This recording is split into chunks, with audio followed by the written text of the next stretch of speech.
There's this classic folktale about a man who turned one lonely piece of straw into a fortune, taking something trash and flipping it into something insanely priceless. It's a story just like that, about a man everyone tossed aside as worthless, until he snapped back and grabbed everything the world had waiting for him. Our story kicks off with Takaya bolting for his life, ragged breaths tearing from his lungs as demon wolf creatures surge in and close the distance. He's totally losing it, scrambling through the alien woods with nothing but panic, no weapon, no plan, because you can tell he's no fighter. He yells for help like something S about to rip him apart any second. Right when the beasts are about to lunge, a brutal flash of light detonates, vaporizing every single one of them in the blink of an eye. Just as his saviors show up, his classmates, led by their class president, there's zero comfort on their faces, only cold disdain. The president leans over Takaya and asks, "Are you okay?" With condescension dripping off every word, then sneers, "I thought you at least knew how to hunt kobolds. Guess I didn't realize you were this weak." Takaya can only stammer out an apology, confessing the monsters scare the hell out of him, yet the president just shakes his head. "You're useless," he snaps, spinning away. "Hurry up, we're going back." Back at their scraped-together camp, they haul in the trophies they just hunted down.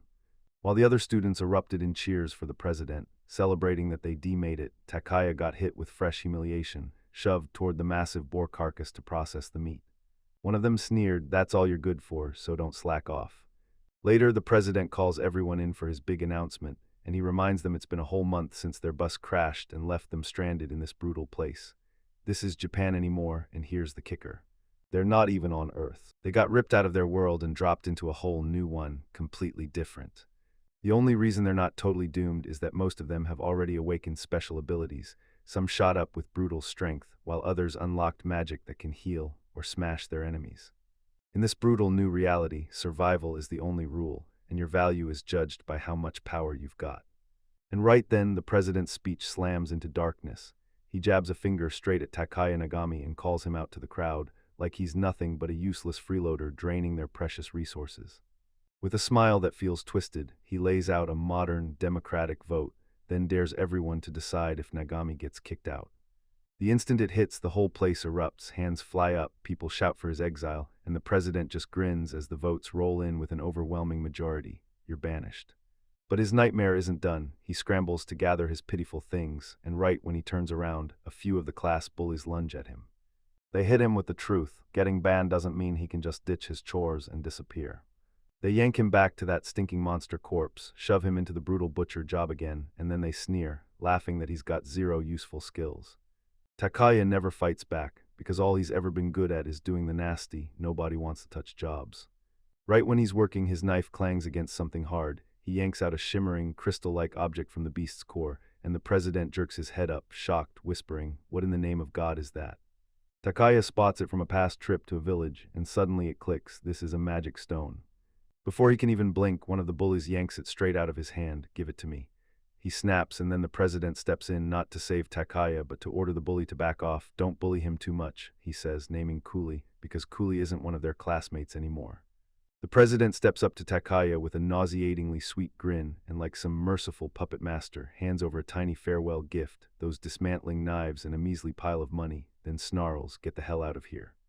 Takaya is crumpled on his knees, begging for mercy, but the president doesn't blink. He insists that banishing Takaya will somehow force the class to cling together through shared sacrifice, making them stronger, and that cold, twisted excuse just shatters Takaya completely. So he gets cast out with just a small bag and the clothes on his back. Then he strides away from the only people he's ever known. Some stare with pity, others with contempt, while tears crash down his face, and through it all, a gentle voice finally calls his name. It's Mizukami-san, the rare classmate who actually showed him kindness, because she sneaks the magic stone back from the bully and hands it to him in secret, saying, "It's yours." Then she adds, "Use it to earn a little extra money." She leans in close and tells him, "Once everything calms down, you'll be able to come back," trying to light a spark of hope in him. Takaya flashes a forced smile, but he can feel the truth crushing him. There's no turning back now, and not everyone will be as kind as she is. Alone again, he grips the stone, the last shred of his old life, the one thing that never shifts between worlds, and it's like he has nowhere left to belong. Because he figured he's not got long left, he drifts into the nearest town and blows his last coins like it's the end.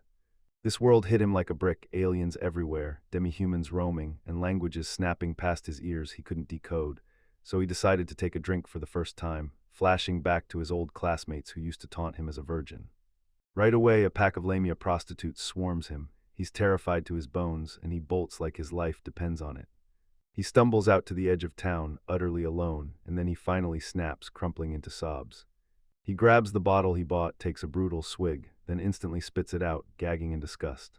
Staring at the dismantling knife, his mind screams one thought: he wants to die. Those cruel words from his classmates keep crashing in his head, telling him to just disappear, calling him gross, and swearing he'll be alone forever. But when he finally opens his eyes, death doesn't get him. There's a gorgeous blonde girl leaning over him, staring like she's just pulled him back from the brink.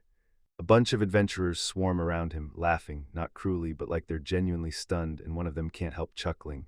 Don't worry, that tool won't kill anyone. Takaya just freezes, horrified. He couldn't even manage to end his own life properly. When they see his despair, the whole crew decides they can't leave him alone. Come on, their leader snaps, we're getting out of this awful dump. Then they draw close and promise, we'll stay with you till morning. The group blurts out who they are: Roar, the archer, Dyke, the knight, and the captain. Then Meryl steps forward as a priestess, and Takaya answers quietly with his own name. As they trudge through the desolate wasteland, Mariel turns to him and demands to know what kind of work he used to do for his old party. He tells you he wasn't out chasing glory, he just took odd jobs like carrying the prey his friends hunted. Mariel's eyes go wide. Fabrication, you mean that? She asks. Takaya thinks it's just a grind, but she hits him with it. Fabrication is one of the most respectable jobs out there. Roar leans in and roars out the truth. It's the fabricators who break down monster corpses and even plants and minerals, then turn them into valuable materials. Then his gaze snaps to the magic stone Takaya's clutching. He freezes like he's been hit. Don't play dumb with me, he says, dead serious. That's a level 4 magic stone. A total beginner can't even so much as touch something like that. What? Takaya blurts out, completely stunned, that he got it straight from the heart of a wild boar bull. The whole party is stunned because that magic stone is just the demon beast's heartblood turned to crystal, and pulling even one out takes insane processing skill, at least on a level 3, or it dissolves on the spot. For a total newbie like Takaya to yank out a rare, top-tier red magic stone, that's unheard of, and it hits them hard. He's not worthless at all. This kid, clueless about what he can really do, has insane potential. Maybe, Dyke whispers, you can even handle a dragon. Since Takaya's talent's never been tested the right way, they rush him to their guild so his abilities can finally be measured. Mariel leans in and tells them his guild is packed with talented fighters like him, and that they'll help him unlock the real power he's always been meant to have. Suddenly, hope ignites in Takaya's eyes. His classmates' words slam back in his mind, not worth a damn ban from the party. He glares at these strangers and practically begs, let me show you what I can do. If this talent is real, please let me join your guild. When his tears finally turn into hope, they pull him in with open arms, like they've been waiting for him all along. Roar throws an arm around him and grins, that's right, you're one of us now. They drag him straight into a huge, roaring port city, one he's never seen anything like in his life. Takaya is completely stunned, because the world is so massive, and it's nothing like the small, savage community that used to trap him.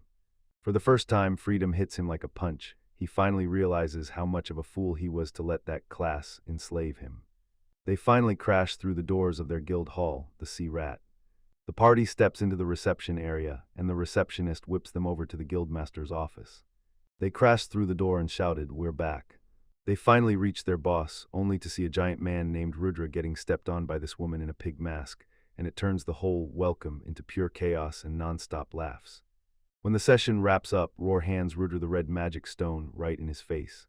The guild master is stunned, wondering how a kid this young could nab something this rare, and he decides to put Rudra's talent to the test. They pull out a wild artifact called *** tree paper ***, and it lights up a person's hidden talents like it's reading their destiny. Takaya presses his hand against it, heart hammering, hope surging in him, fear snapping right behind it, convinced he's got nothing to give. But the second his fingers graze the parchment, everything changes. It detonates in a blinding flash, everyone yelps and snaps their eyes wide open. And it's not some flimsy branch or a few sad leaves, it spills out a gigantic, sprawling root system that feels like it's swallowing the whole world. The guild master is stunned, and Kaya can hear his voice shake as he blurts, you've got the root, now you can control them all. Then he stares like he can't believe it, every production and processing system in this world. The kid they tossed aside is useless. Turns out he's got the ultimate crafting gift, and once he grabs something, he masters it all. No real smile could warm anyone like that. Takaya just passed, and the guildmaster lit up on the spot, cheering that their guild is blessed to have a man with potential this massive. For Takaya, this is the kickoff of real life. He looks back at who he used to be, a guy who lived miserable because he never even tried, quitting before he ever had a chance to start. But now he locks onto a goal, fists clenched, eyes burning with resolve, and he declares, "I'm done hesitating. I'm going to live in this world as a fabricator." The whole guild goes all out and throws a massive party to celebrate their brand new member. The moment Takaya steps in, it finally hits him. He actually belongs here. He's standing in a crowd that cheers because they finally see his worth, and now he's not the joke anymore. He's the guild's spotlight, the future star they're all staring at. He chugs drinks, cracks jokes, and parties with his brand new crew until the sun comes up. Next morning, he snaps awake on the balcony as the sunrise blasts over the city. He jolts upright with a calm, warm smile, realizing he's never had this much fun with friends before. But just as he thinks he's finally got a quiet moment, elegant heels stride right into his view, and like a low, sultry dare, a voice purrs, "You're awake, aren't you?" He snaps his gaze up, and there she is, a jaw-dropping, powerful woman he's never laid eyes on before. Then she leans in and says, "Rudra filled me in on everything about you." Before he even gets the words out, she snaps her foot up and lands a swift kick. Boom, he rockets off the balcony. He rockets downward, screaming pure terror as the ground rushes up to meet him. As he drops, her voice keeps slamming into his ears, because even if you're born with a rare talent, you don't get 1 second off if you're going to become a fabricator in our guild. Takaya Nagami, starting right now, you're my disciple. Right when Takaya is still trying to wrap his head around this new reality, a stunning woman materializes in front of him, radiating power like a storm, and she declares herself as Lady Ever. Right before she can even react, Guildmaster Mario lunges in and tackles her into a huge, joyful hug, practically vibrating because the sage just found such a promising talent in Takaya.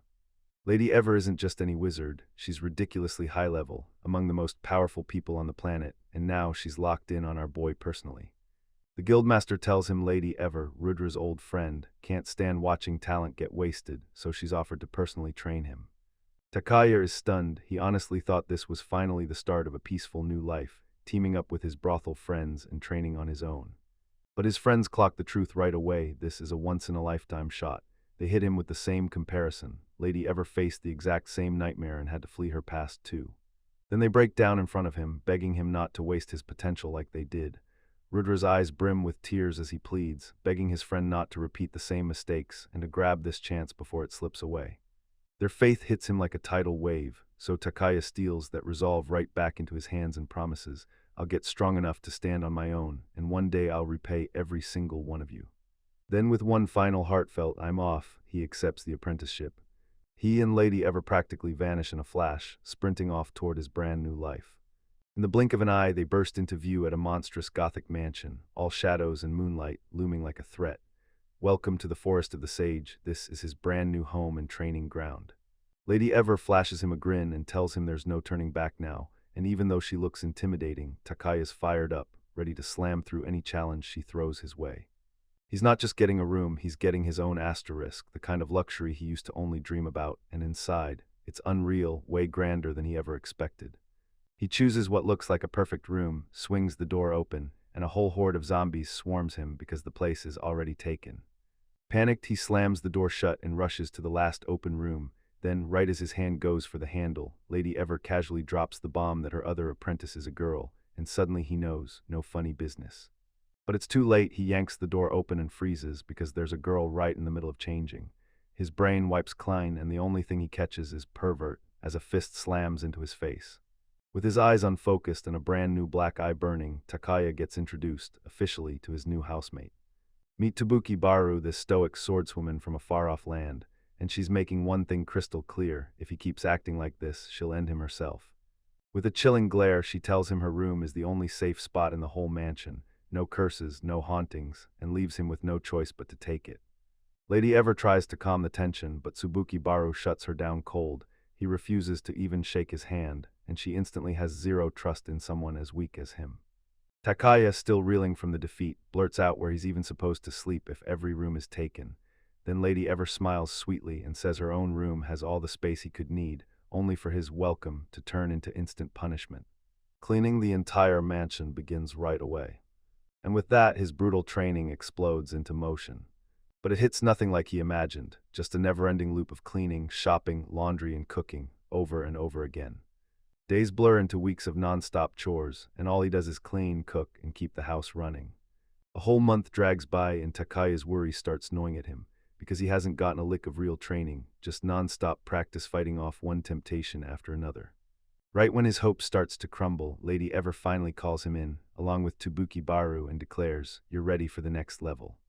Now it's time for their first real training, survival in the forest. His bag is stuffed with food and medicine, and he's practically shaking with excitement to finally prove himself. Lady Ever lays it out: 2 missions, no excuses. Ryua's about to chug a double high potion, and then he's forging himself a brand new high-level knife.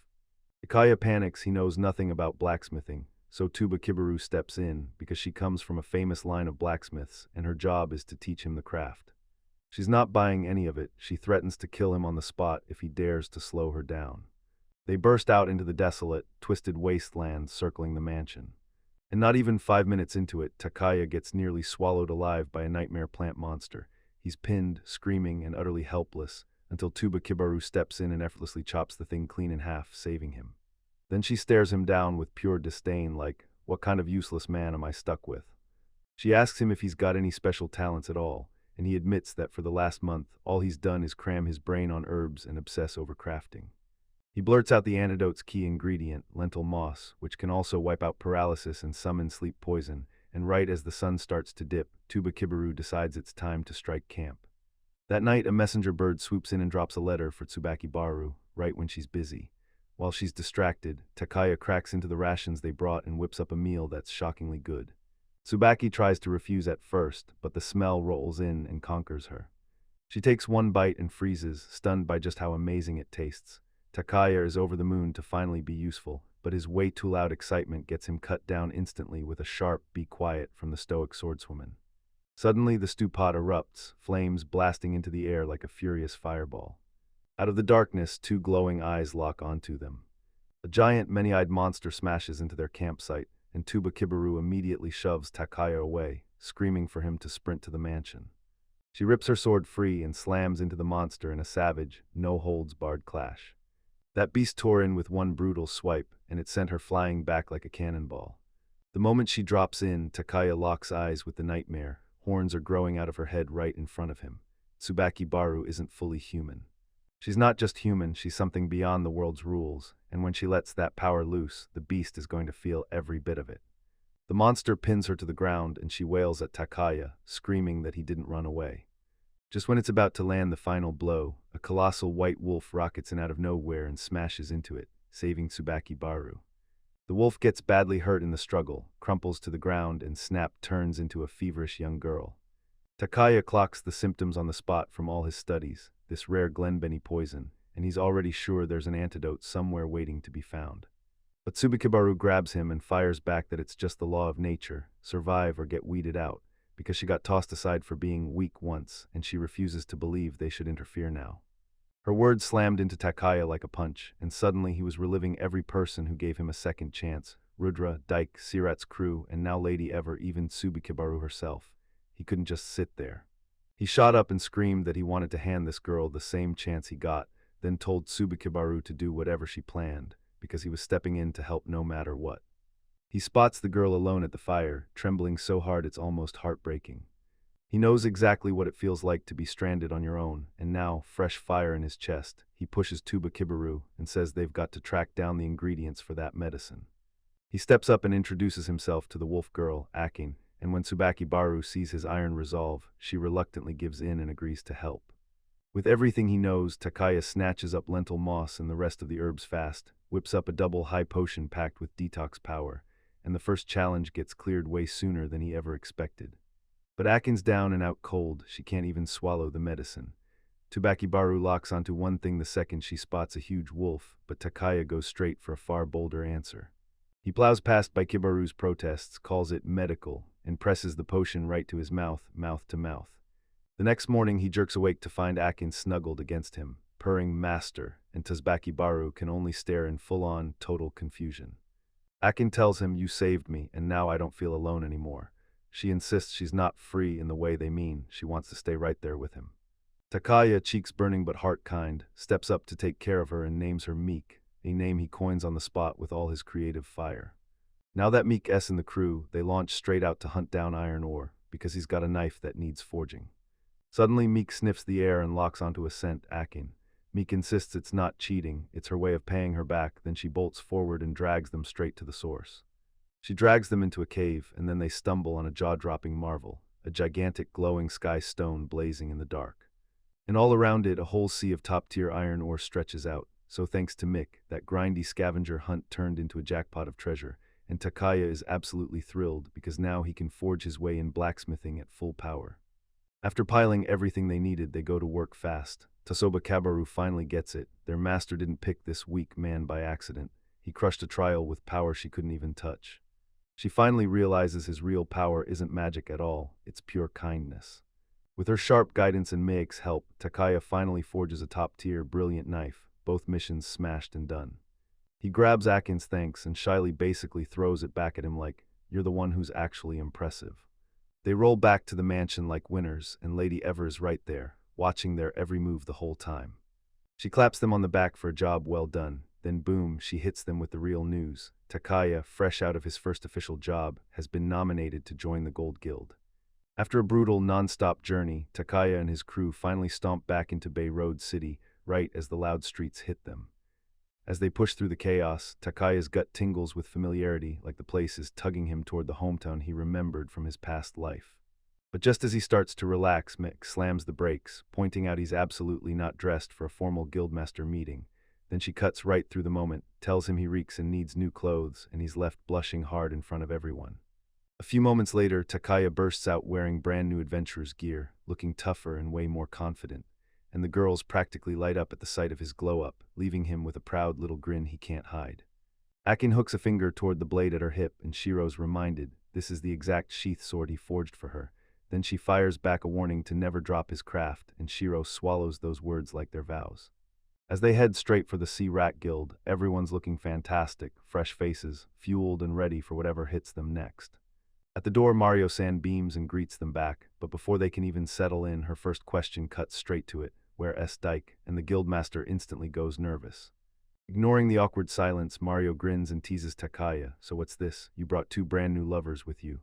Takaya just nods, wishing him luck on his first official job, completely clueless about the chaos about to hit.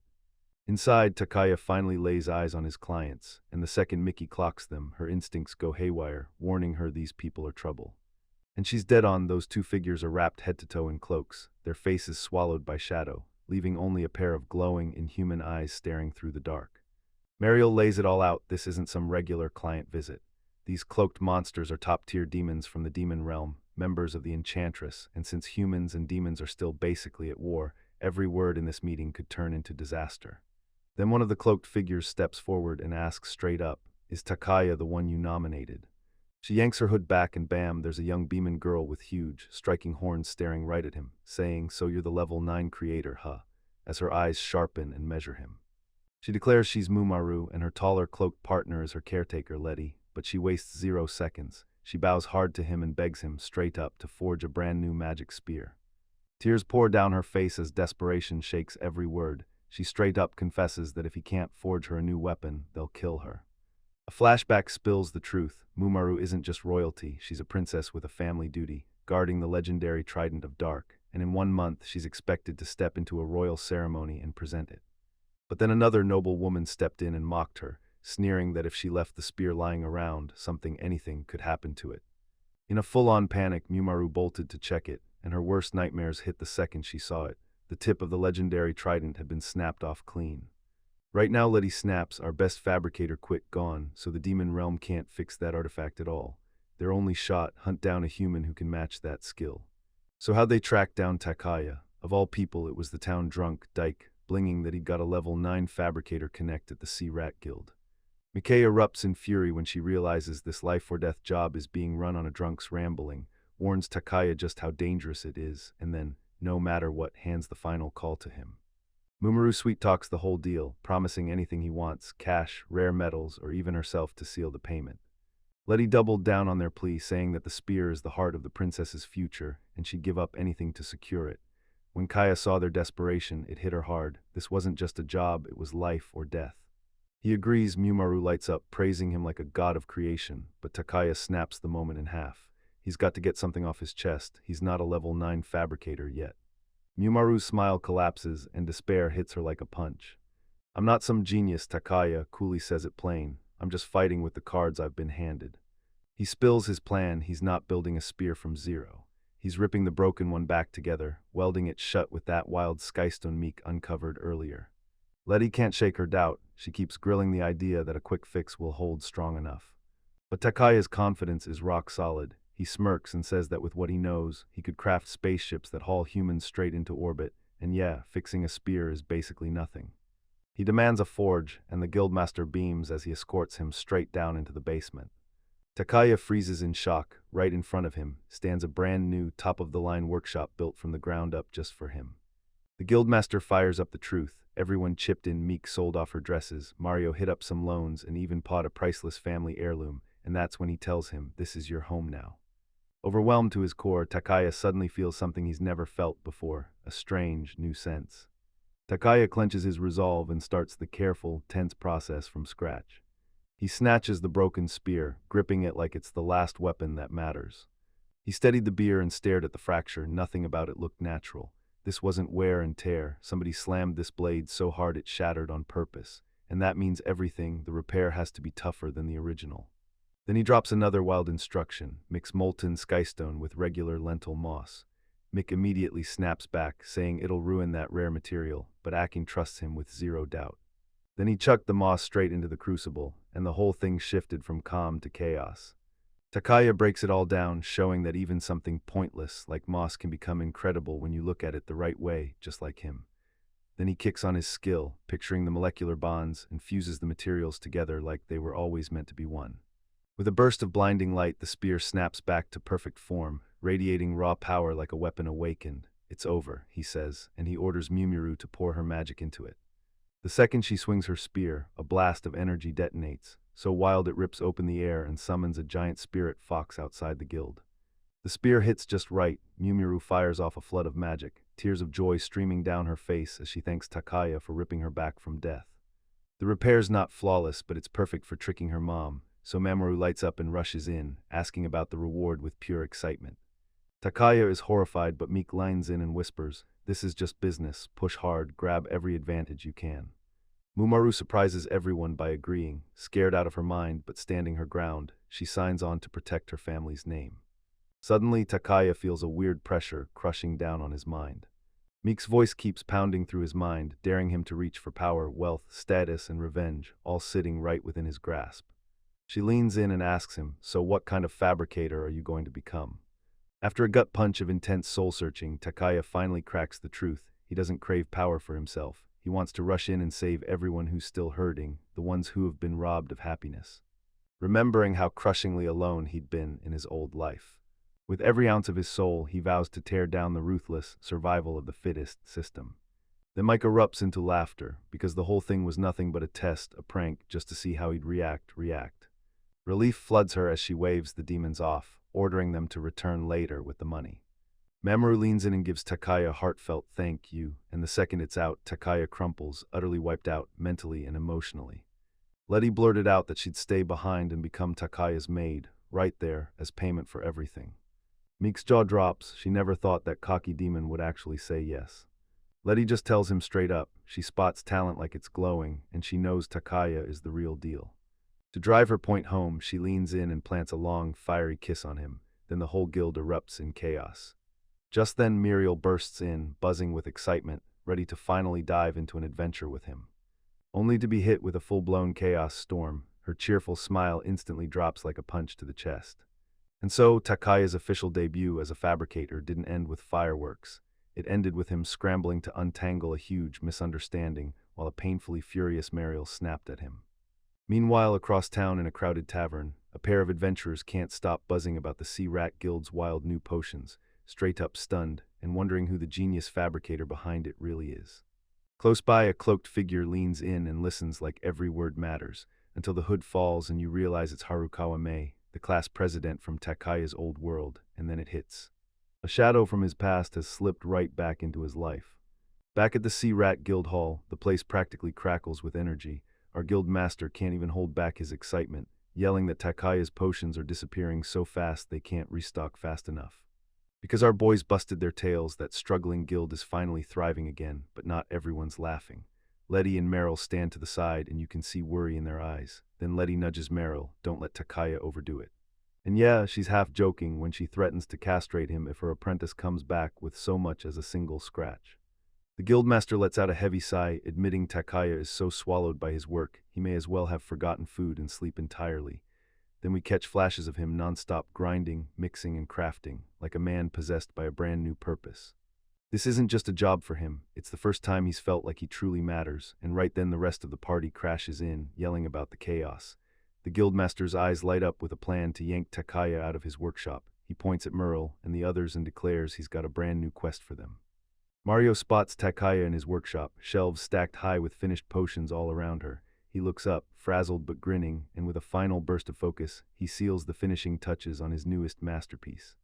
She softly calls him back to his promise. Once he was independent, he'd team up with her and start a party. Takaya freezes, brow furrowing, about to object that he still has work to finish. Right before he can even squeeze out a single word, the other girls rush in like a tidal wave, cheerful and determined as they grab him from every side, claiming this is a personal quest ordered by the guild master, so there's no way he can dodge it. He's gotta get ready. Later on, the new party strolls through the crowded streets of the port town, and one of the male guild members gapes, totally thrown off, because Takaya is suddenly boxed in by a whole group of girls. Another adventurer roar blows up in the funniest way. He storms off in a huff the second he realizes he and his buddy weren't invited, and Takaya gets stuck right in the middle, looking totally crushed by all that sudden attention. Right when he's still trying to process everything, Mario snatches his arm and yanks him forward with a blinding grin. "Come on, Takaya," she says. He can only freeze there, cheeks burning, while she drags him along. Turns out this simple outing is anything but right out of sight. Letty and the other girls are spying, and Letty lifts a drawing of Mario like, "Look, this talisman on Takaya's neck is making everything visible to us." With a smug grin, she announces it's her job as a master to keep tabs on her apprentice's first date, and while the others raise their doubts, Letty digs in her heels, no matter how off-kilter her logic sounds. As Takaya and Merle stride through the market, a prickling dread won't leave him, like someone's been stalking them from the shadows. He whips his gaze around and catches the other girls trying way too hard to hide, and his annoyance snaps across his face. They duck into a cafe to talk, but the chaperones are still skulking in the background, acting like they're invisible while they stick out like a sore thumb. Takaya is simmering with irritation, while Mariel is blissfully clueless, completely unaware of what's going on. Takaya tries to tune out their endless followers, but then he cracks just a bit, leaning toward Mariel and admitting he wants to see the ocean. He even drops that there was one back home, and the moment he says it, you can feel the connection hitting hard. The two of them slip onto a quiet rooftop, staring down at the port below, while all that loud chaos from their friends finally dies down, leaving them a rare, breath-stealing pocket of peace. As Mariel clocks how hard he's been pushing, she gently taps his shoulder and tells him, "I'm here if trouble hits, I've got you." Takaya grabs the conversation by the collar and demands to know why she ever chose to become a priestess in the first place. Mario stares out over the city and says she's always idolized the priestesses who rush to help the poor and the injured. Her drive is pure, fueled by nothing but the need to do good. Takaya watches her with real awe and blurts that she's absolutely incredible. But she dodges the praise like it's a trap, insisting he's overthinking everything and that she was only led there by kind people. To make him get it, she drags him into the city's lower districts, right where everything feels harsher than the roaring marketplace, where people fight just to survive, and where not everyone was gifted powerful skills. Right here, Mariel's bright smile finally crumbles. She admits she feels weak, that saving Takaya was nothing but luck, and that deep down she can't save everyone who's hurting. "Nope," Akaya snaps back, his voice blazing with certainty, reminding her of the day she found him, after he'd cut his own wrists in despair, when she stitched him up and saved his life. He leans in and tells her every time he spots those scars, the past hits him like a punch, how he was enslaved and forced to do brutal things by his old party leader. His voice shakes as he rips his heart open, admitting his own identity crisis. "Am I a fabricator or am I still a slave? I'm nothing." As her temper flares, Mario stares at him, her heart ripping with sympathy for his pain, trying to tell him he doesn't know her and that his picture of her is wrong, until Takaya's whole body goes rigid. He drives her out of the way with a brutal shove, right as a monstrous blast of energy detonates where she'd been standing. The blast slams into them so hard that both of them rockets through the air. When the dust finally clears, a familiar cruel grin crawls out of the smoke. Kaya Nagami. It's been a long time, he sneers, every word dripping poison, and Mario just stares in terror as Kaya locks onto him. Before anyone can even blink, Kaya slams another attack down. A burst of energy hammers Merle straight into a wall, and Pekia yells her name as the shockwave slams him backward too. Her name bursts from his lips right before the world cuts to black. When he snaps awake, the world is pure dark and bitter cold. He hauls himself up, and that chain around his neck screams as it rattles. Then it hits him. He knows exactly where he is. A cold wave of pure terror slams into him. He's back in that same cave where his classmates ditched him, standing amid the heaps of treasure they just left behind. Listen, this voice sneers, and it's Harukawa, his old class president, staring down at him like he's trash, and Takaya shoots back asking if he really stole all this, only for Harukawa to laugh it off.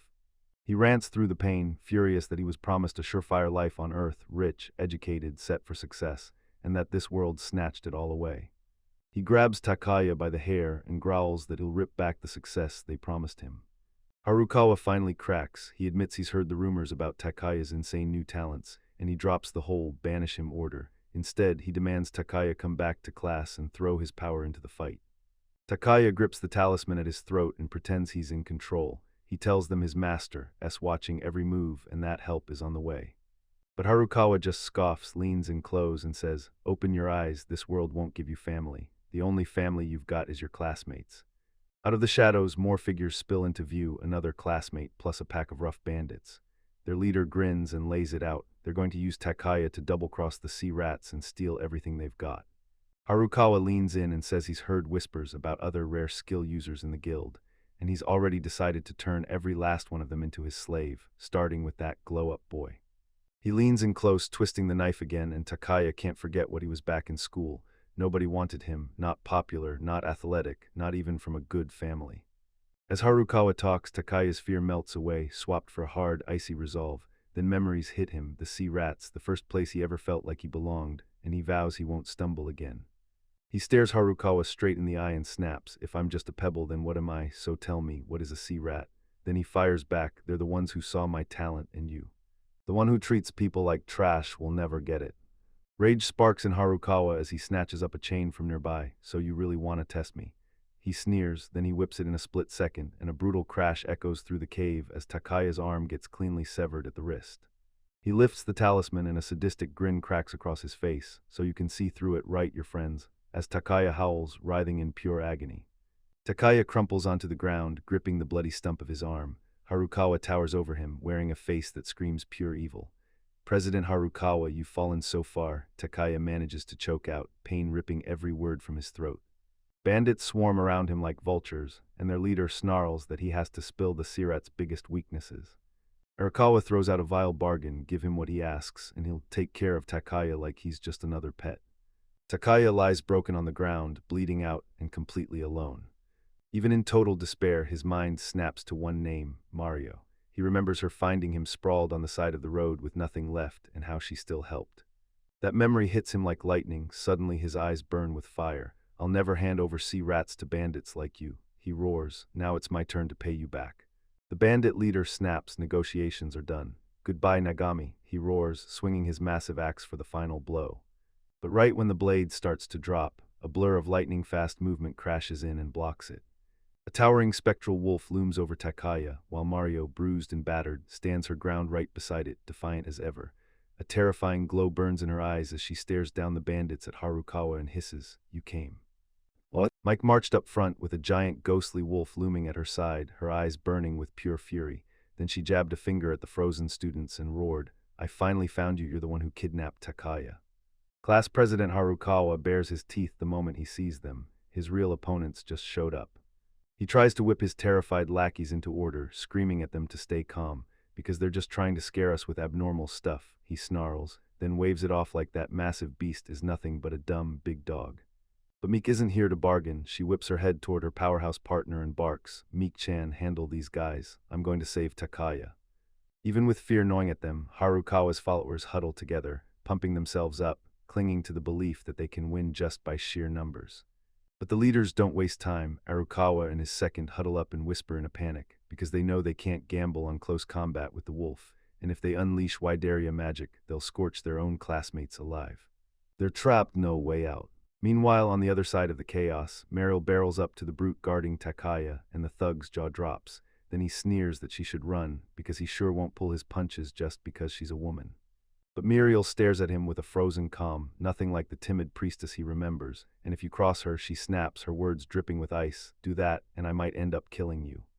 The man freezes, shocked by how bold she suddenly gets. He scoffs, laughing at the absurdity of a priest who should be healing, yet is threatening to murder. "But all God gave me," Muriel snaps back, and with that quiet, grim determination burning in her eyes, you realize her real talent is hurting people. She clenches her resolve and promises to use those exact skills to shield Takaya. The brute finally feels the threat and lunges forward with a violent burst of speed. But his strike slams into nothing, empty air. Muriel slips in like a phantom, dodging his clumsy swings with zero effort, then ending it with a swift, brutal kick. The thug staggers back, totally stunned. He's convinced he landed every hit on her, yet his attacks just won't connect. At her neck, he lunges to grab her. Then his fist snaps shut on nothing because she just phases right through him. He can't make sense of it. His analysis screams that her martial arts are mediocre at best, yet somehow he still can't land a single hit on her. Right when he's totally thrown off, she fires a brutal kick and sends him spinning through the air, upside down, like gravity just betrayed him. From the sidelines, Dyke leans in and spills the unbelievable sight to the others, grinning as he calls it Meryl's secret. She's got a rare gift. She can fast forward time just a little, so she can peer into what's coming next. The brute lies there, finally catching the truth. Turns out the real ace of the sea rat isn't some monster brawler at all. It's this quiet priestess with a power that shouldn't even exist. With Eli laid low, Mario towers over him and lands the final crushing shot, shattering his ego in one move, because Mario's got it nailed. You only look strong when you're fighting someone weaker. Back at the main skirmish, the great wolf mauls through Harukawa's troops, shredding the battlefield and hurling men through the air like ragdolls. A handful of the bravest students hauled a gigantic cannon into position and fired it point-blank straight into the beast's face. For one wild second, as the blast shakes the whole area, they dare to hope, did we actually take it out? As the smoke finally thins, the wolf is standing there, unscathed, eyes blazing with raw rage. It rips the air open with a terrifying roar, and a surge of pure energy slams into the last of their vanguard, wiping it out. Panic finally snaps the class president's resolve. "We can't win, grab your stuff and get out of here," and the crowd erupts in screams. But Harukawa's ambition crushes what little humanity he has left. He glares coldly at the vanguard troops still standing, the tanky brutes from his own class. "You want to toss our tanks aside?" The horror masks hit the floor and Harukawa doesn't even blink. He lays out his savage logic. Those tanks aren't a loss, they're a quick, brutal barricade, just long enough for the mages to incinerate the monster down to a crisp. He sneers at the terrified tank like, "That's why you idiots only got musclehead skills, because you're just a bunch of lowlifes." His cruel plan finally got ripped open for everyone to see. The girl who used to worship him now freezes in total disbelief. "Wait, I thought you said our class was supposed to be the strongest." Her voice shakes as the words spill out. Right then, Harukawa's perfect mask shatters. He drops to his knees, sobbing, and begs, "Why am I really the chosen one?" But Meek steps forward, her words slicing like daggers. "No one chose you, no one loves you, they're only hanging around for your skills." She stands tall like a beacon of loyalty, and then she hits hard. "We picked Takaya by our own choice, and will do anything for him." As soon as the fighting started, Meat and the rest sprinted straight to Takaya's side. His body's wrecked and his hands mangled, but he's alive, safe. He chokes out an apology, convinced he let everyone down, yet they look at him and only see a hero. "Why'd you go this far for trash like me?" he whispers, then his friends close in, eyes shining with devotion. "You're our hope," they swear. "Nothing will ever take that from us." Dyke takes a bold step ahead, and a soft, reassuring smile lights up his face. "Hand it to me," he snaps, reaching out like he means it. The moment his fingers brush Takaya's shattered hand, a soothing golden glow swarms over it. Kaya stares in utter shock as his bones reset and his flesh stitches itself back together. Before you can blink, the wound is completely gone, like it never happened. Mickey drops the sea rat's biggest secret. Mariel can fast-forward time, and Dyke's power to rewind it clicks in perfectly like the missing piece of a weapon. Dyke confesses he's always dreamed of being a beefy knight, but fate flipped the script and handed him the power to heal instead. He and Merle were total misfits, mocked and crushed by everyone with blessed gifts like Harukawa. But Takaya, like his voice burst with emotion, you've got an insane gift. You truly understand what people are hurting with. With his real friends packed around him, Takaya finally gets it. This is where he belongs. They tell him he doesn't have to drag the world's weight solo, because that's exactly why their group exists, to catch each other's cracks and cover each other's weaknesses. Crushed by the warmth of belonging he'd never felt before, Takaya buckles, breaks down and weeps, like he's finally found the word home. He rises, lets his worries wash away, and then steps forward to accept his new title, Kaya Nagami, the Fabricator. Later on, we catch Siret taking in the very bandits who used to hunt her, proof that Takaya truly believes no one is beyond fixing, not even your worst enemies. But when they count heads, they gasp, Minagawa is gone. And another voice chimes in, yeah, just a sentence at first, but it's her. I'm sure she's doing great. And she is. In the shadows, Minagawa stands with the enemy, her smile sharp with triumph and cruelty, as she tears her way through the moment, bidding farewell to the classmates she just betrayed. So yeah, this was her plan from the very start. She hugs that eerie glowing artifact like it's a weapon, her eyes burning with pure malice, and she murmurs, wait for me, Megami-kun. Then she grins and vows she'll rip out his roots with her void power. A cold, fearless laugh spills from her mouth, one that screams this threat is way bigger than they ever imagined. Takaya jolts awake, no peaceful sunrise, just chaos waiting for him, and turns out his usual morning routine has been replaced with a full-blown harem running wild. He jerks away, sweat pouring down his forehead, convinced it had all been one insane dream. But trust me, the real story hits way harder. Muriel and the others crowd around his bed, and one of the girls cheerfully says last night was amazing. Yeah, that's where it all goes wrong, because they're not celebrating anything shady, they're just grateful for the insane food he cooked. Still, the vibe is terrible, especially when Letty blurts out he was awake all night and somehow devoured 3 whole servings. Takaya is being slammed by a tidal wave of false accusations, while Letty keeps poking him for laughs, and he's spiraling, frantic to explain before Muriel's opinion crashes down on him. He knows if this keeps happening, Mario's son is gonna get the wrong idea for sure, so rage sparks, and in a full panic he bolts out of the room, still wrapped in a towel. But his escape gets yanked away. He barrels straight into a tiny horned girl staring at him in full panic, and that's Mumaru, one of the 4 heavenly kings of the demon realm. She totally shuts out the awkwardness, clutches onto him, and her eyes flood with tears. Then she blurts a desperate plea to Takaya, begging him to go with her to the demon realm. We flash back to Mamoru in her element as a heavenly king, just days into her new duties, and her whole job is taking care of her people. Best of all, the magic spear she values most was just repaired by Takaya, and the gratitude in her eyes is impossible to ignore.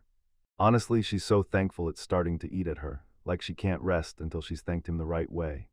But that peaceful silence gets ripped apart when a terrifying shadowy figure looms in, her mother, the demon queen, and she demands to know why her daughter is just standing around instead of working. She jumps right to the point. She can feel the faint holy sword human magic leaking out of Mumiru's spear, and she demands answers on the spot. Mumiru tries to act clueless, but she knows she's busted. If her mother finds out a human repaired a sacred demon weapon, Mumiru won't just get in trouble, she'll be killed. The queen snaps, she slams Mumiru with a brutal smack and barks that she needs the human who fixed her right now. That's why Mumiru is here, shaking with fear, because if she hands Takaya over to her mother, he'll get executed. Right now, Akaya listens as her story unfolds, but he's not even scanning for danger, because all that plays in his head is this: Mumaru is his #1 customer. Helping her, no-brainer, he jumps in, declares he'll do it for Mumaru, and she lights up like a sunrise, calling him an absolute god. Yeah, but the rest of the guild isn't buying it. Right away, the vice chairman snaps that he's out of his mind, saying he's just a trouble magnet who keeps dragging everyone into chaos. The guildmaster nods. This kind of talent, as rare and priceless as Takaya's, can't just be dropped into enemy territory. Sure, he respects Takaya's choice, but he won't let him storm out alone. He decides to roll with a tiny elite squad to escort him, so nobody even notices he's there. So yeah, Akin's about to get forced into the receptionist role, and the idea absolutely scares the life out of her. Mariel shoots out an apology, saying she can't make it. She's got to convene the Council of the 6 Sages. She sends Mikkel a new powerhouse mage to fill the gap, right in her place. She tells him the 6 Sages are legendary mages who led humanity's vanguard in the last great war against the demons, and this escort isn't some routine job, it's an international crisis. She shoves a letter into Takaya's hands, sealed so hard with magical energy it hums in the air, and tells him, this will shoot back on its own after the time runs out, your emergency escape, no questions asked. Mick wouldn't let himself be left behind. He steps in and declares she'll be Takaya's bodyguard, and the guild master's shocked at just how capable his disciples have become, but since he has no other choice, he nods and agrees. The vice chairman steps in too, staring it down like, if nobody else is going, then I'm the one who goes. And once the team's finally together, Mike gets ready to cast her spell. She blasts a swirling vortex of dark energy into the air. Everybody hold on tight, she screams. With a blinding flash, they're yanked through space and land in the demon realm, where jagged ruins stretch under a suffocating dark sky, and the air itself burns like poison. Mike slams a cloth into Akaya's hands and barks a warning. The miasma is lethal to humans. But Takaya isn't scared for a second. He locks eyes with that corrupting miasma, and his fabricator's mind starts racing, buzzing with wild ideas because he lives for creating. Their landing wasn't clean. Meek immediately clocked that the teleportation had popped them a little off target. They touched down in another demon general's territory, and trust me, they're not coming in solo. A pack of demons catches sight of them, stunned that anyone, let alone a human, would wander through their lands, and for one brief moment, Takaya and the others slip past their notice. But that luck doesn't last. Then a goblin-looking demon spots them and yells about General Mamoru and her human companion. Right away, the escort crew snaps into action. Mikkels, Mamoru, and Takaya dash ahead to clear a path while everyone else covers their move. A demon barrels in, barking that she's a little shit, and Meek just grins like she expected it. That's a shame, Meek snaps, unleashing a raging burst of energy. I'm not a little shit, I'm the nightmare your ancestors warned about. They wipe out the threat in no time, and then, boom, Takaya and Mumaru roll up safely in her territory. Those local demons are tiny and childlike, swarming around like curious little monsters when a human shows up, staring in awe, yet they look absolutely wrecked, coughing and trembling from the miasma that even seeps through their own homes. The kids are buzzing with curiosity, and one of them is absolutely teasing Mumaru, asking who she's bringing home like it's some big secret. Mamoru explains the miasma never really stops, it's a constant nightmare. Most demons can purge it, but the weaker ones, especially kids, can't push it all out, so they live trapped in non-stop discomfort. Staring at the sick kids, Takaya hits a sudden epiphany. He realizes his job as one of the 4 heavenly kings isn't just about fighting. It's about shielding people like them, so he turns to Mumaru and asks for some of their potatoes. He declares that nobody should have to suffer just because of what they were born like. With his creation skills, he grabs those purified potatoes and snaps together a brilliant, simple fix. An all-weather dust mask built to filter out the miasma. But this is just a stopgap. He knows for real, long-term, he'll need someone with production processing skills to crank these out at mass scale. Right on Q2, BAM maids roll in and introduce themselves. Ramai and Yami, sent straight by Lady Azasha, the queen. They caught wind of his plan and thank their lucky stars. They've got the exact kind of production skills he needs. Takaya lays out his plan and suddenly it clicks. Everything lines up and yeah, they can make it work. With their help, they churn out a huge stack of miasma-filtering masks in no time. A young demon girl slips it on, and her eyes blow wide with shock. For the first time, she can breathe without pain, right in her own home. The kids go wild, finally ripped free from that constant misery.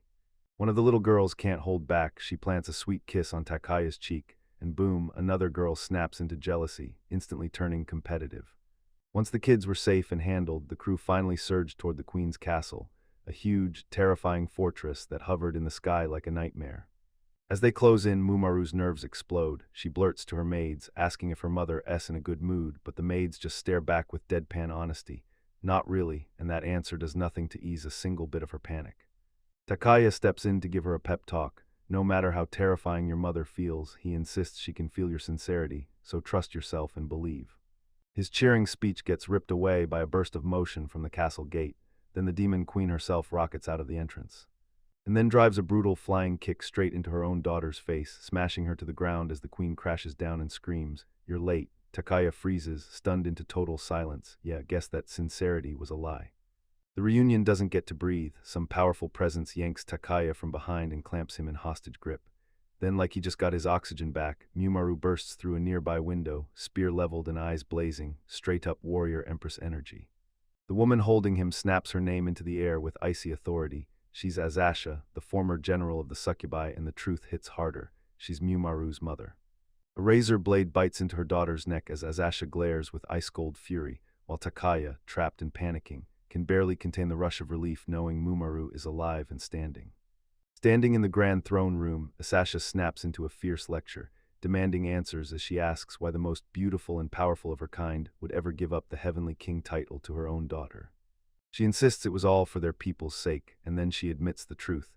Mamoru has way more raw talent, and only he can awaken the real power of that legendary magic spear.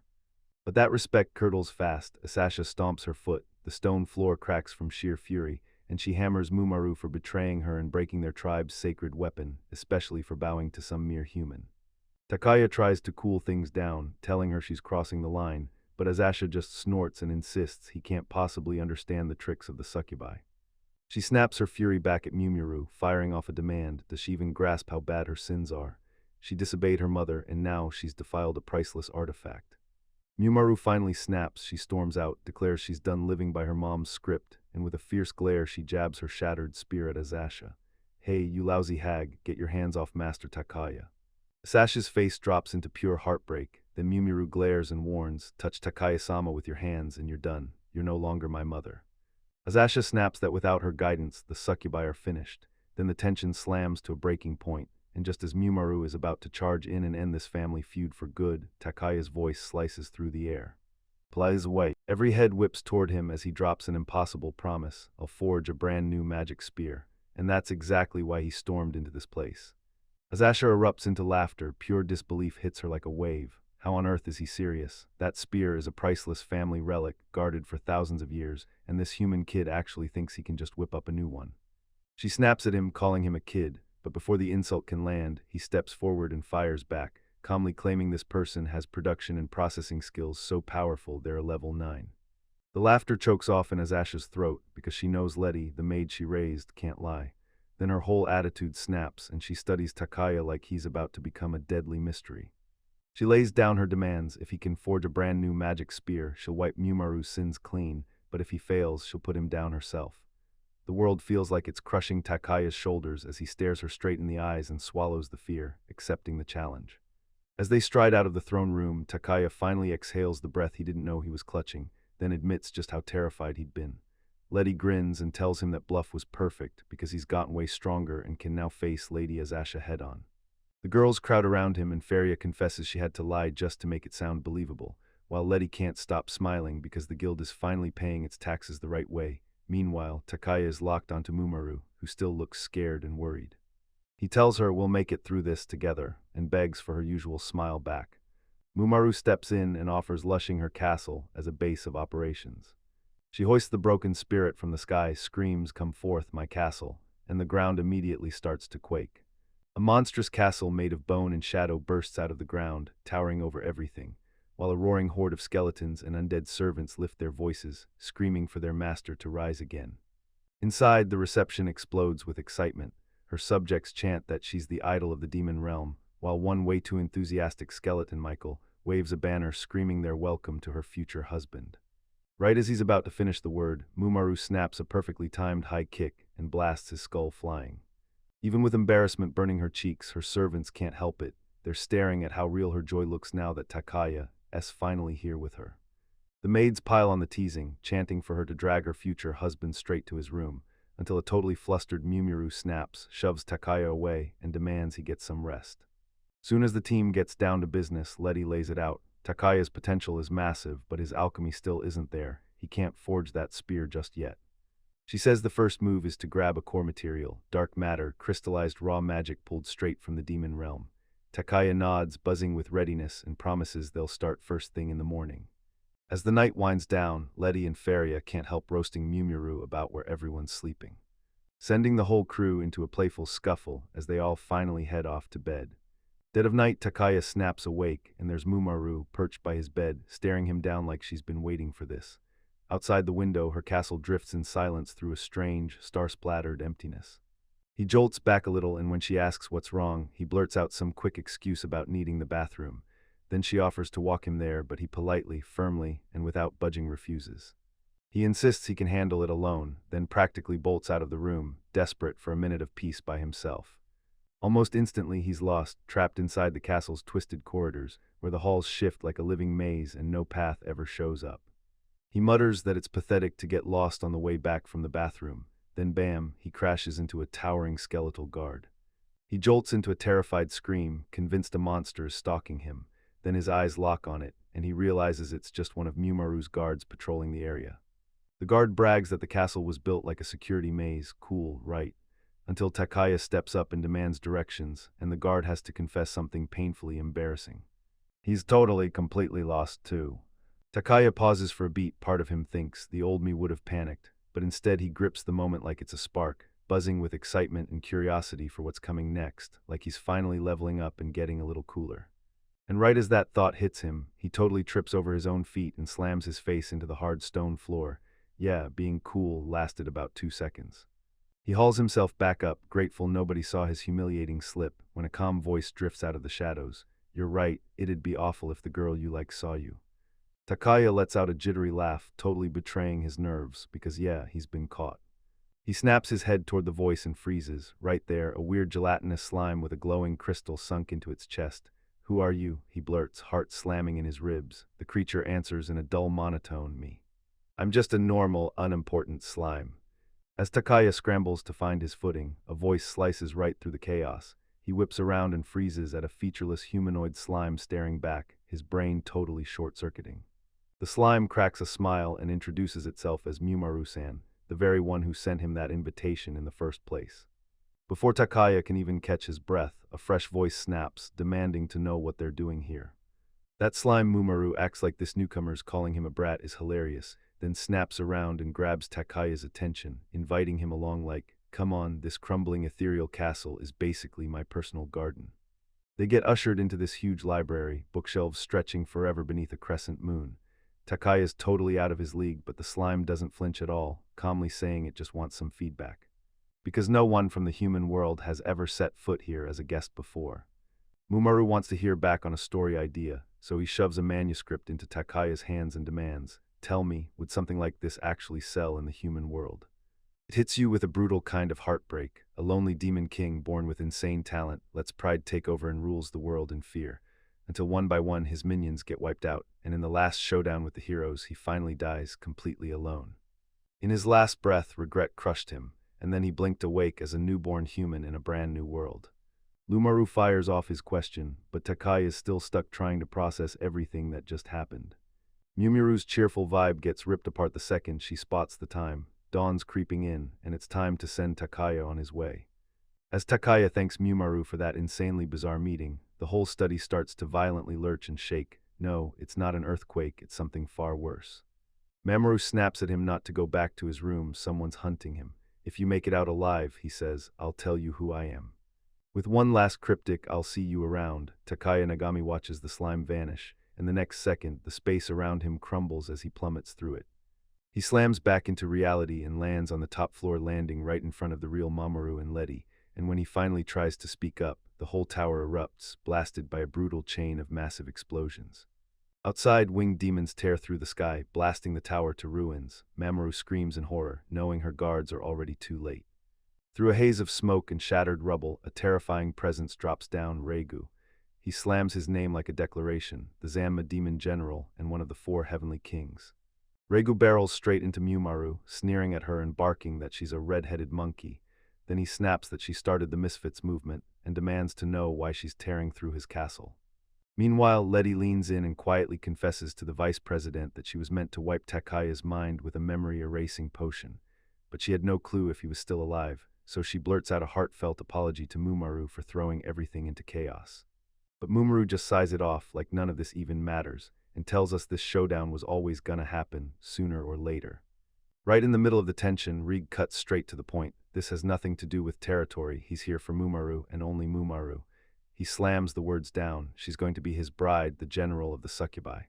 Takaya goes speechless because the truth hits him at last. What they tried to pull off in secret was a huge gamble, and it just exploded in their faces. Then Rig claims it's payment for every bit of damage Mumaru's people have caused. The second marriage hits the air, Mamoru sees terror freeze her whole expression. Letty charges forward on the spot, barking that there's no way this stands, and she's dead certain this whole move was cooked up by Demon Lord Zanma himself. Rigaskov berated her for being a low-level demon, one who acts like she knows far too much. Seeing Mumaru's despair, Letty rushes in and wraps her up tight, swearing she'll guard her with her very life. With a deafening roar, Letty hurls her ultimate storm helix, only for Reigo to snatch the raging whirlwind out of the air with one hand, looking utterly unbothered. But Reigo is playing a whole different game. He casually incinerates one of her succubi guards, then blasts Letty aside with a surge of dark energy and snaps a warning, never show up again. Other demons swarm him, swinging for him, yet their strikes slip straight through his body like he's not even there, and he just lets out a bored sigh. He smirks, amazed that their arrows should have punched through his vitals, yet they hit him and did nothing. And that's when Mamoru's heart drops, pure horror hits, as he finally realizes his invincibility is locked to that magic sword. Rieg lifts Bildringer to the sky, snaps his focus to Takaya, and declares him a human corrupted by the demon world. Right when Rugu and Takaya are about to get hit, Mamoru snaps into action. Letty, take them to my mother. She barks, sliding between Rugu and Takaya with pure resolve, and even Takaya refuses to abandon her. But she gives him a bittersweet smile, swearing she won't die, because Rigo is only after her body. Then she yanks one of her own horns off and hands it to Takaya like it's a gift, telling him to use it as the material to forge a spear made just for him, right after she's married to Reigo. Letty snatches Takaya and hauls him back as he rages, yelling Mumuru's name, because he doesn't get that screaming won't solve this. Takaya gets crushed by his own helplessness, like he's powerless on the very day his friends need him most, with no talent, no level, and no real right to step in. In that gut-wrenching moment of despair, something inside him snaps. He shoots out, grabs Mumuru's hand, and stares at her like fire. I'm going to forge a magic spear for you, Mumuru, he vows, voice shaking with conviction. You deserve someone who will stay by your side, so I promise I'll be there for you. As Letty whips them to safety, Rigo's furious screams slam into their backs. He's yelling that she got away. On their escape vessel, the succubus queen lays bare the brutal political truth, because that demon general has been hunting for an opening like this for ages.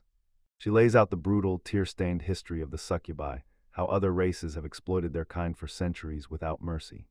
And soon she sparked a rebellion, carved out a kingdom where demons could finally live free, then handpicked Mumaru to carry her dream forward.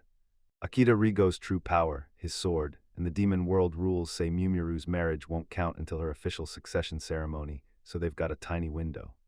Mumuru wants a brand new spear forged and delivered before then, one built to counter Rigo's blade, and the real key is what his sword is made from, dark matter, a substance that vanished thousands of years ago. It's a legendary material purely unseen with no weight at all, so he can't be grabbed. But there's the terrifying catch: nobody, not even the demons, knows how to melt or forge it.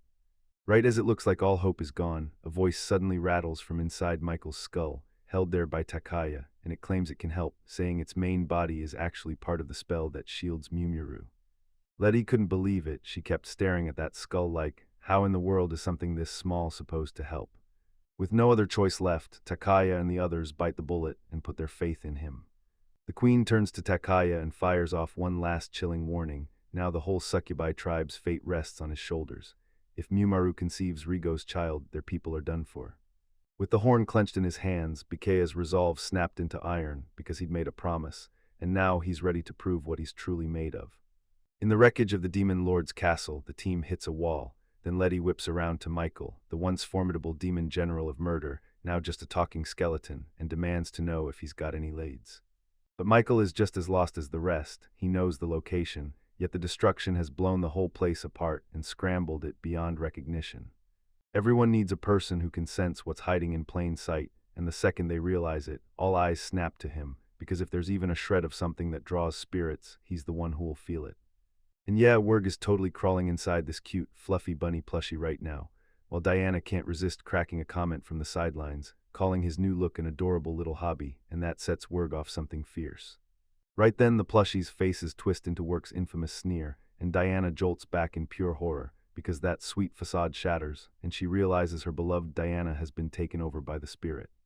As soon as they snap back to business, they pester Werg. Does he remember that hidden room from his old wandering days in the castle? It's ancient, way older than the demon's spear was ever forged. Werg, with a quick, embarrassed sigh, admits he's hoping his old blunder, getting lost, can finally pay off, then confidently strides ahead through the records. He shoves them through the rubble and spots a lone door that's somehow still standing, and he knows it. This is the entrance to the slime's old study. The moment they step in, it's not dust and decay. It's a flawless, elegant maid waiting there in silence, Mary, sworn in by her lord to guard this very room. Letty snaps into defense, ready to throw down, but Mary just grins like she owns the moment. She doesn't care who they are because her orders are crystal clear. She tells him clear as day, her master is the one who demanded this from her. And those orders were crystal clear. Once the human Nagumi Takaya shows up, you drop everything and team up with him all the way. Takaya and the others freeze in shock, because this was all the slime's master plan, and Mary sweeps in with a dramatic flourish, practically inviting them into the underworld archive. Right in front of them stretches a giant, sprawling library, packed with the entire history of the underworld, and Takaya just stands there, stunned, because this kind of collection is way bigger than anything he ever dreamed could be hidden under the ruins. Without wasting a second, he barges to Mary and demands to know if the archive holds anything on the demon spear tripod, especially the hammer and the forging manuals used to craft it, because he's convinced those tools are the key to rebuilding Mumaru-san's spear. As he digs through the chaos on those shelves, he can't stop himself from thinking, why would Mary's master let him bring a potential enemy right here, doing all of this? Mary's answer hits like a riddle. She's a dead soul, yet she still remembers her master's words, and it's downright wrong to pick one side and ignore the other. Takaya feels it, this master is playing on a whole different level, like he's sitting on the real secrets of their world, but he shoves that thought away because right now, saving Mumaru is all that matters. Before long they uncover it, the full step-by-step forging process for the tripod arc, and Takaya's jaw drops as he devours the super-detailed instructions, because the whole thing feels weirdly familiar. But as they kept reading, bam, everything hit a brutal roadblock. One crucial ingredient was the breath of an undead dragon. Letty's color drained the second she said it. Those dragons aren't just monsters. They're treated like living natural disasters, mindless weapons of mass destruction that once wiped out entire city-states. They're the spark that forced the underworld to build fortified city-states in the first place, leftovers from an age when everything fell apart.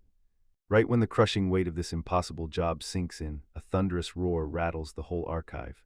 Then, like it heard them, an undead dragon materializes outside their doors. Letty goes pale because there's only one thing left to do: fight. A massive beast towers over them, its bone-chilling silhouette leaking necrotic power and crushing all courage. Takaya grips the letterhead ever handed him, a magic teleportation device meant for true emergencies, when you need a way out of the underworld, no questions asked. A plan snaps into place. Letty will grab the dragon's focus while Takaya slips in, snatching the pilot light straight from its throat with the special bottle Mary gave him. But the dragon unleashes a vile, thick rotting mist, and if they inhale it, it'll kill them. Then Diana throws up cover and they charge straight ahead, while Takaya shoots Werg and Diana an instant apology for the danger, swearing he'll give them a huge hug the second they're home safe. The tension is choking the air. Letty can't afford to let this spiral. They've got to force the dragon to unleash its breath attack so they can harvest the... Suddenly Takaya freezes, there's a sharp sting on his neck, his whole body goes numb, and it turns out to be just one mosquito. That's it. Then he spots it, an ocean of insects, a brutal swarm that eats up the sky around the dragon. And that's the real nightmare, the demon's deadliest advantage. Their speed and power don't stand a chance once that insect curtain hits him with paralyzing poison. Once that swarm is hatched, getting anywhere near it is out of the question. This quest feels dead before it even has a chance to start. But Takaya isn't just some fabricator. He's a guy ripped out of another world, and while the demons stare down an unstoppable enemy, he's staring at a simple pest control problem. He tells them he's got a plan to weaponize the poison's blind spot with an item from the human world. He yanks open his lunchbox and boom, there's a poisonous mushroom he's been secretly carrying, the same one that nearly killed Mike before, and now he's been grinding away at an antidote, so he's got the exact ingredients to cook up a deadly pesticide. The new plan's dead simple: hit the vice president's wind magic, blast the concoction apart, and smash every last insect, while the undead dragon barrels in and roars, daring them to rush its way. Michael's crown, where his main consciousness lives, rips out furious encouragement to work, and the possessed bunny plushie hurls itself into the air, screaming, "Me puny insects." He rockets toward the dragon, battle cry roaring off his lips, and our idol, the enchantress, forever stands with us. Oh, he's totally set to pour everything into this fight for Mumaru-san. Takaya hurls a bottle of janky pesticide into the air and screams for everyone to smear it on themselves, because that's exactly what makes him serve a human, those rare moments when his wild, genius logic lights everything up. A pesticide mist rolls through the air, then bam, it hits instantly. Swarms of mosquitoes come raining down from the sky. A path gets cleared, demons freeze in terror, and awe as they realize the boy fabricator just flipped the entire battle. With that path finally open, the demon girls tear the sky apart.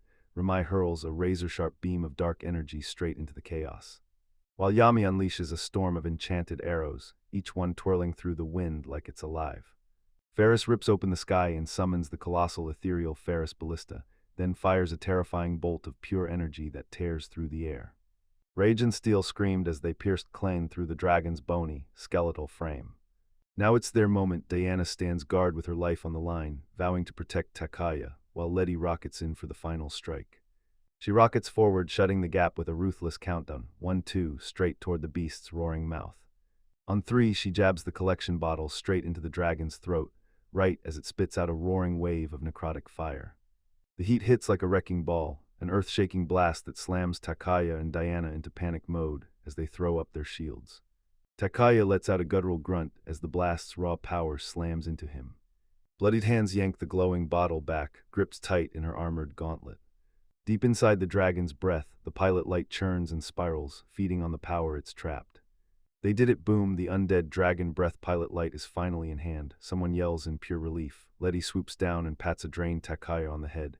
You did great, Takaya-sama, leave the rest to us. There, gripping that precious treasure, Takaya stares at the horizon, resolve blazing in his chest. Mumuru-san, please, wait a little longer for me. Back at the workshop, Deku grips Takaya's injured hand and tends to it with care, while fresh bandages scream how brutal this quest's been, making Takaya flinch and wince through the pain every time she tries to help. Even with the injury screaming, his focus is miles away. He shrugs off the pain like it's nothing compared to what Mumaru is probably going through, but when his hand throbs, he realizes swinging that hammer solo is going to be brutal. But he isn't alone. When the girls see him struggling, they rush in right away. Letty and the others yank onto the massive forging hammer, swearing they'll bring the raw power. All Takaya has to do is guide the... From the sidelines, the maids Ramai and Yami stare on, and Yami snorts, calling it a total joke that a blacksmith can't even swing his own hammer. Ramai takes a totally different angle. These aren't the arrogant demons from the old stories, and instead of hiding shame, they'll swallow it, twist fate however they have to, and do whatever it takes to survive. And right now, the only thing that matters is getting Mumaru back, so with the same fierce, determined glare, the whole crew rallies together, and they're ready to take on the impossible. Takaya yanks out a bottle of molten, white-hot metal, basically the big version of shuriken, the special forging technique Akin taught him. He pops the top and drenches the anvil in blazing liquid, and boom, sparks and heat explode into a white-hot forge of pure energy. This is their instant furnace. They huddle around that monstrous pitch-black hammer soaked in dark energy, each one snatching a grip on the handle. Then, with a roaring shout, they heave it sky-high and slam it down with jaw-dropping force. That blast hits like a storm, blasting dark matter tendrils all over the place, and Takaya's face twists with pure agony as the strain rips him past his breaking point. Until right as he's about to drop, the others roar at him to take a breath, their combined power locking the hammer in place, because this fight doesn't belong to him alone anymore. A heartbeat later, the forging is done. 3 blazing prongs of a magnificent spear sit on the anvil, cooling while radiating power, radiating power. The whole team erupts in cheers, chanting it like the trident of revenge against Rigu. Yeah, they did it. But their celebration gets slammed to a stop when Takaya casually snatches the masterpiece and flings it into a bubbling pool of dark matter, like it's nothing. While everyone freezes in shock, he smirks like he knew it all along, because the blueprint worked and the method really hits. Now he just has to grind it again and again until his blacksmithing skill maxes out. His goal isn't one perfect weapon, it's pumping out prototype after prototype to crank his own power up. As he keeps working, his mind rockets back through everything, betrayed and thrown away by his old party, only to get saved by Murrell, then grinding through Lady Ever's brutal training, mastering the forge with Akin, and hunting down materials alongside Mickey. Deku stitched up his arm while Maryu healed the core of his soul, and then it hit him like a punch. Every person, every trial he survived was one more piece of the puzzle, every bit of their support forging him into what he is right now, as power surges through him and fuels his final creation. He lifts the finished blade at last, a spear that shines like the dreams of everyone who backed him, and when Takaya is asked what he'll name it, he glances at his friends and announces it loud, Triaval. The girls gawk at the weapon, calling it beautiful, and you can tell his naming game finally leveled up too, because his skills are getting sharper by the second. Just when they finally tasted victory, it all gets ripped away, because a letter just arrived from Demon General Zanma. It's a summons for the evening's ritual, and it's a barely hidden threat, screaming that today is the succubus princess's final day. That condescending tone lights a fuse in them, but Takaya just clamps down on his brand new spear, grim smile sharp as a blade. He'll never forgive them, but their timing, dead on. The spear's ready. The girls huddle in a rare quiet moment, soaking in just how much trouble their human problem and lifesaver has been, because sure, he can be reckless and totally shameless, but without him, the succubus race's future collapses, and now they're all stuck on him. With their resolve forged into something unbreakable, they stand shoulder to shoulder. Now it's time to bust in and rescue Mumuru. Right as they set off, a maid yanks Takaya's hand mid-motion, snatches the memo from him, and slides him a quick note from her master, then flashes, "Good luck winning." The story cuts to a towering, intimidating coliseum, where the ritual is about to kick off. Inside, Mamoru is strapped to a wall, utterly crushed, while a hulking guard steps in and towers over her. He snaps at her to stop wearing that heartbreak on her face. Bearing a child for Lord Rigu is an honor meant to prove her loyalty to every demon. He snarls at her, daring her to obey, or else he'll make her smile by force. Suddenly, a familiar voice slices through the air and yells her name. Mamoru's head snaps up, her eyes bulge with disbelief, but hope sparks in them. He's posted at the arena entrance with the whole crew, hyped to the max. "Mamoru, it's me," she cuts in, tearful smile cracking across her face. "I brought your spear," he yells, and she can't hide it. "I knew you'd come." Just as the reunion starts to warm up, Reigu himself crashes in, smirking like he owns the moment, and he tells Takaya straight up that he's got guts, unlike all that loud, fake human bravado. He turns to Mumuru and sneers that their last fight was nothing but a farce because she was defenseless. Then, with a grand, arrogant flourish, he orders his guards, 3 present allies, to vault straight to her, shouting that this wedding will be carved into legend as the kind of battle every citizen will crowd around to witness. He sneers at Mumaru, snarling for him to ignore every word. Then that piece of shit demon spits out his next line. Takaya strides up to Mumuru and she can't stop blushing, eyes lighting up like crazy. "Mr. Takaya, I missed you," she whispers. He dips in close, serious as stone, and says, "Mumuru, forgive me for what I'm about to do. It's for the plan." What? Right there in front of Reigu and the whole demon army, he presses a kiss to her lips, and every single person just stops, frozen in shocked silence. The girls, the demons, Reigu, nobody saw it coming. Mumaru staggers in pure confusion as Takaya leans in and spills the final pieces of his plan straight into her ear. The demon crowd goes wild with disgust, and Rigu's face snaps into full-blown rage. He's convinced the human world has tainted his bride-to-be. But once Mumuru finally gets the plan, she jumps into action, tears blasting down her face as she sobs, "No, my love, Takaya, don't do it." Akin steps forward and jabs her finger at Rigu. "This time I'm not losing," she snaps. "You're not strong or smart at all, you're just a coward and a schemer." Rigu laughs, arrogance roaring louder than his fear. "So you think a spear clamped in your hand makes us equals?" He lifts 3 fingers like a promise to the whole crowd and declares, "I'll snap your spear clean in 3. As he declares it, Mamoru, lurking behind Takaya, slips a slice of a smirk across her face, and you can tell Rigu just walked straight into their trap. What? In a lightning-fast flashback, the team huddles up, trading battle plans, and the girls stare at Takaya like he's reckless genius, crediting all that fearless boldness to the power of love. But Takaya's face goes grim, and he even admits Mumaru would get wiped by Reigu if it was a straight-up fight. Then he whips around to face the 2 people who can seal their victory, Ramai, Yami, right. The 2 maids whip their heads back at him, dead serious, because they get exactly what Takaya's hinting. If they want to win, they'll need something more. With the tournament in ruins, Takaya's face tightens, and it finally clicks in his head, something has been off this entire time. From the moment this whole conflict kicks off, his voice stays calm and controlled, because everything is unfolding exactly like Ryujin planned. He locks eyes with the loyal maids, and his accusation slices through the air, sharp, steady, and merciless. Ramai and Yami were spies tied to Reigu from the very beginning. Pieces of the puzzle snap into place. "Listen," he says, and then he lays it out. "We got ambushed at Ms. Reddy's secret transfer spot, and that brand new spear shattered way too easily." But the final, undeniable proof hit hard during the crafting process. Takaya's mouth curled with a confident smirk as he remembered that aha moment, because he'd nailed his own production like always, and yet even for him, that spear should have taken way longer. "I was still grinding as a total amateur, miles away from my real potential, and I honestly figured this would take me forever to finish."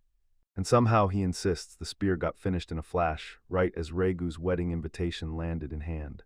It wasn't fate at all, it was a rigged play. Takaya drops the traitor's secret method right while everyone's hammering away on the spear. Then Ramai and Yami quietly pour in their massive production skills, pushing it to completion at breakneck speed. But they didn't just help, they sabotaged it, rigging the spear to snap after only a few hits. Also, he could stage this loud, vulgar victory for Rigu. The other girls are left slack-jawed, pulling off a scheme that, intricate against their own queen, feels downright impossible. But Takaya makes it clear it wasn't about tricking the queen straight up. Their real motive was way darker, brewed from pride so twisted it turned into desperation. Back in the arena, Rigu erupts in laughter like he just proved everything right. your whole scheme got exposed by that boring kid, Takaya, through Amaku's Mumaru. Honestly, I think I've come to hate humans a little too much. Mamoru clenches her now tainted weapon and snaps. Tell me why. Why would he break that fragile bridge between their worlds and set off a brand new war? Rigu's grin looks like it's hunting you, easy for him, because he speaks with contempt so thick it practically drips off every word. Because our race started falling apart. He launches into a full-blown tirade, painting a bygone era in his mind.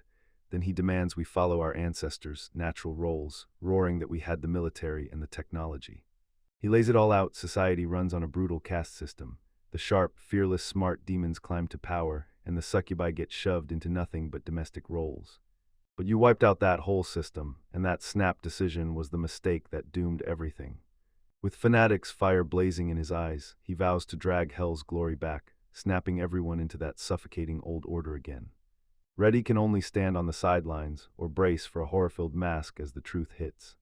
Mamoru doesn't even blink. You really think a guy like you can run the country? She scoffs. Your strength is nothing but inherited muscle, stitched together from what your parents handed you. But Rigu-esque gone past reason. He's a raging zealot on a mission. I don't care what any succubus thinks of me. He roars, and he's already gearing up to fight. My mission is to carve Rigu's name into history, and this is the first step. What? He lunges in, but Mumaru spots it the instant it starts. You're way too full of yourself, she snaps. Then she clocks 2 openings. You left 2 chances to strike, and that's exactly where it falls apart. Her move is brutal and simple. She shatters the spear before he can even claim victory. She rockets forward like a streak of lightning, crashing through the space in front of her. She swung her weapon with raw, unstoppable force. But Rigu is a walking storm of raw power. He swats the attack aside like it's nothing, and she gets blasted backward. Then a first crack crawls up the weapon's shaft, and he laughs in your face because you've only got 1 shot left. Meanwhile, Reddy storms up to the traitors and goes straight for blood. Ramai, Yami, tell me why you betrayed the succubi. So yeah, those 2 maids don't deny a thing. Their faces twist with resentment and sharp heartbreak as they confess. Their craft is monster level, on par with the queen and princess themselves, but their society chains them to maid life with 0 chance to climb up and no future waiting for them. Why do we have to carry society's weight? She asks, her voice trembling with suppressed rage. Because the future queen is stunning, sure, but where's the payoff for us? Their biggest fear, their kids. They don't want their children growing up as maids, and they confess. They confess. If Breedy listens, her face softens for a heartbeat like she finally understands, then hardens again, and I can tell it's crushing for her when she remembers how loyal they used to be to the queen. The maids spill Rigu's offer, and it fits their strength perfectly in his new world order. Rady's eyes ignite with rage. You picked the wrong road, she screams. Do you really think this country gets stronger by slamming the door on the war? You're the reason every succubus's future gets cut short. With tears streaming down her face, Rady swears she believes in their true leader. Asterisk, she says, is asterisk Princess Mamoru. Mamoru carried the Queen Azasha's power, her own compassion, and even the maid's hidden promise, and she has every spark the future of the succubi demands. Reddy's voice bursts with unbreakable pride as she tends to the master who carries my dream. This is my pride as a maid, and I'd give my life for it, Reddy. Now you wake up. Her words slice through the arena, and just like that, Mamoru is down. Rigu looms over her, sneering like he owns the place, and that crushing failure hangs in the air. So tell me, what can she possibly do now? But something sparks inside the princess. She rips out a raw scream of defiance, drags herself upright, and charges forward one final time. She swings again, and Rigu blocks her right back. With a sickening crack, it detonates into a wild storm of shattered glass, every piece flying in every direction. Rigu towers over the disarmed princess, grinning like he's won. Then he rants that the succubus can't top a demon, completely drunk on his own twisted ideology. So let the demons run the world and just stay out of the way. But he made one fatal mistake. He smashed her weapon, not her will. Mumiru trembles, yet she stares him down, fearless and unshakable. She snarls, voice torn raw with power. We succubi aren't meant to be held back, and as long as I'm breathing, I'm going to keep punching back. The final showdown for the demon throne ignites. Rigu, in that terrifying winged beast form, looms over Mumiru and sneers at her weakness. He vows that when he finishes her, she'll be a demon's puppet, a living tool in his hands. And with the throne at stake, Mumiru launches into one last desperate sprint. But he's a general for a reason. He charges straight into her strike, and the instant their weapons collide, the air itself explodes into shards around them. The blast hits like a cannonball, rattling the Colosseum with shockwaves, yet neither one budges an inch. From the sidelines, Takaya's friends stare, shoulders tight with raw anxiety, because right now, everything rides on Mumaru nailing this plan to perfection. On the third collision, a nasty crack rips through the arena, Reigu's legendary weapon explodes into shards, and the crowd, along with his own men, freezes in total stunned silence. Rigu just laughs, then smugly boasts that he's already the winner, like this whole mess was part of his brilliant master plan. But right when he's about to finish his victory speech, it all gets yanked away, his words die in his throat as he stares at his hand in pure confusion, watching a vile dark energy slither up his arm, and he has absolutely no idea what's happening. But Takaya knew, and then we rewind to the warehouse, watching it all click into place. He finally cracked Reigu's weapon, the Devil's Ringer. It didn't just hit opponents, it drank the miasma and turned their own power into fuel. That's why Rigu was so fearless. Every time Mumaru threw down, he got stronger, his regeneration spiking to an almost immortal level. This was the secret weapon he kept up his sleeve to bend his own brotherhood to his will. So Takaya cooked up a brilliant counter. He had Ramai and Yami secretly lace the spear with a tiny hidden crack, engineered to snap the moment it lands that third hit. But that wasn't the end. Takaya capped it off with a final, vicious move. He coated the weapon's core with human-world poison, the same stuff that nearly killed Mike, then rubbed as much of it as he possibly could into it. Back in the present, Rigu is fighting for breath as poison rips through his veins. He snarls in pure fury, shattered cursed wreckage spilling from his ruined weapon as he tosses it aside. His loyal but clueless men burst into cheers, swearing their king is still unstoppable even without his weapon. Meanwhile, Mumaru's face turns ice cold and locked in, because the real fight starts right now. She doesn't pause for even a heartbeat. When Reg stumbles, she rockets right up to him in an instant. He swings like a storm, but she slips under his arm with practiced precision and drives her fist straight into his gut. Regu doubles over like he got hit by a truck, roaring with raw pain and pure disbelief. Right before the force of that blow hurls him stumbling back, Takaya and the others can only stare, because their plan is unfolding flawlessly. He coughs hard, clutching his stomach, completely stunned by her raw, unfiltered power. The crowd's going wild. How in the world is King Rigu getting beaten by the succubus princess, especially in a straight-up test of raw strength? Rigu's pride shatters and he rises with a psychotic grin, daring everyone to a fight to the death, only for Mumaru to end it cold with a calm no, cutting his whole act off for good. She doesn't draw a weapon, she whips out a single sheet of paper instead. It's the plan Takaya wrote for her, and this was never just about winning a fight. Demon General Zenma Regu strides in and roars to the whole demon realm, "You'll be judged by the law." Regu's face twists with total raw shock because he's been completely outplayed. Suddenly, everything around Rego twisted out of reality. He's vanished from the arena, yanked by teleport straight into a lavish hall, and there, a bunch of shockingly overpowered women swarm around him, cackling like he's the joke of the night. He's completely lost, but somehow he's been dragged, against his will, before the royal capital for the 6th time in his life.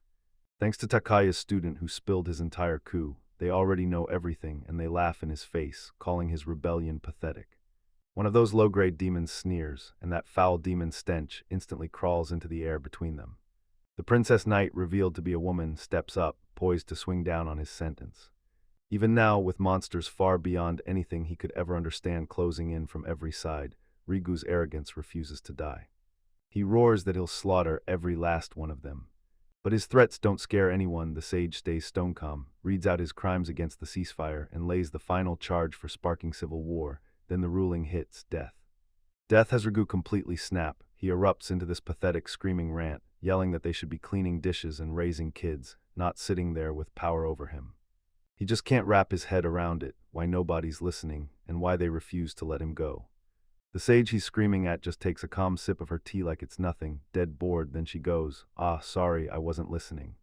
And just like that, his screams are cut off for good. Back in the arena, Mumiru steps up in front of the silent demon army and blasts the news that Demon General Regu is dead.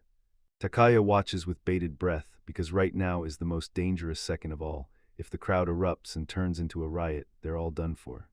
But Mamoru doesn't frame it like conquest. She calls them leaders, promises the world isn't all monsters, and swears a future is coming where demons and humans stand as equals, urging them to grieve, hold on, and wait while a new leader is chosen.